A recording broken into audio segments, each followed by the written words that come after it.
কিতাবের মধ্যে আছে কোন বান্দা যখন বলে সুবহানাল্লাহ, বলেন তো, আবার বলেন তো, আল্লাহ বলে এটার অর্থ হলো হে আল্লাহ আমি আপনার পবিত্রতা বর্ণনা করিতেছি, এই সুবহানাল্লাহ অর্থ। তো আল্লাহ বলে আচ্ছা মাশাআল্লাহ বান্দা তুমি আমার পবিত্রতা বর্ণনা করছো, আমি তো এমনিতেই পবিত্র, তুমি বললেও না বললেও তো ঠিক আছে, সাব্বাহতানি তুমি আমার পবিত্রতা বর্ণনা করেছো, চলো উসাব্বিহুকা আমি তোমারে পবিত্র বানিয়ে দিলাম।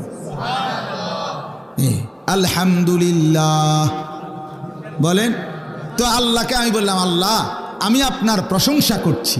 আল্লাহ বলেন তুমি আমার প্রশংসা করলা, আমি তো এমনিই প্রশংসিত, যাও তোমাকেও আমি প্রশংসিত বানায় দিলাম, মানুষ তোমারে ভালো বলবে।